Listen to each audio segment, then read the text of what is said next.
Clean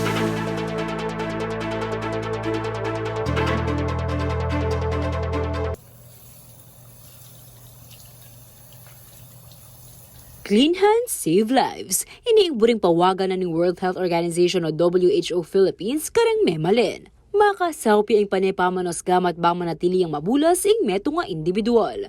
Lakwas importante iniking panahon na masaguling manikwa o makapamasang germs. King kapanulan da rin kaya katamong kabalin, bista man milabas na atakabisantana ng COVID-19 pandemic, kailangan ta pa rin itaglosing safety measures sa kaya katamong akasanayan lakwas mauuso na naman yung influenza-like illness. Kaya bemurin ka rin sakit na pwede nga iwasan kapamilatan na ng proper hand hygiene, ding diarrhea at respiratory infections, kalupan na ng hand, foot, mouth disease. Importante po ita lalo na kayang panahon ngayon ita naman po ay iwasan na gangno ka ring lugar lalo ning gamatamo yung piyakamarin at adapin po niya dapat po panay tayong wawasan para mapanatili po yung kalinisan kayang katawan lahat. Every time po natin tamon tatala ng bagay-bagay gang simple mo pong ballpen papel yan dapat po panay tamo po manas gamay. Kareta pong pagdaanan tamo pong pandemya para maiwasan tamo po ing sakit po na maulit po yung pakantang bagay. Kaya po, every time po na mamako tamo, migigising tamo, at pagmumuli tamo po. Pagkaya po ba yung manganta, or kapag, atin tamang talan pamangan para aliya po marinatan tam pamangan manganta po. Dagdag na naman ng WHO, dapat mo naman manos gamat bayo lapakan ding aliwa kalupara ring anak, persons with disability at matuwa. Makanyan mo naman bayo maningat ka ring masakit o uluan na ring sugat. At para ka ring breastfeeding moms, bayo magpasusu. Samantala, sa siguraduhan na naman ng water provider a Prime Water King Ciudad San Fernando, Pampanga, ang may kisapat lang supply ng malinis at danom para kareng-karelang consumer.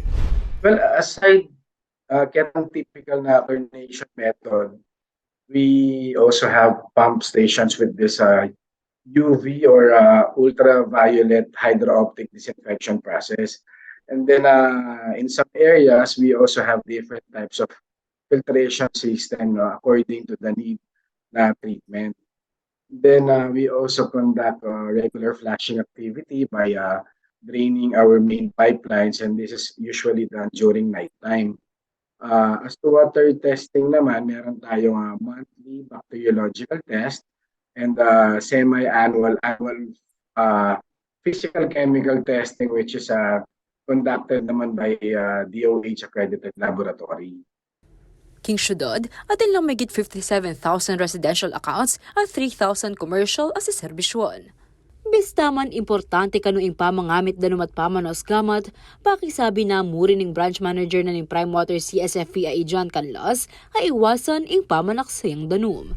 Tubig, ang water is not an infinite resource. Actually, in some regions across the globe, ang dami ng problema sa tubig. No? So, baga, nananawagan din kami bilang water provider na wag po tayong magsayang ng tubig, and if there are water wastage or leakages na nakikita natin sa mga dahan, area na kung saan ho kayo, paki-report po sa mga kanya-kanyang water providers natin. At para agawayon, may dake ang miyalo ang paralan ikanlas karang kaya katamong kabalin. We advise our customers to check yung mga pipelines nila, no?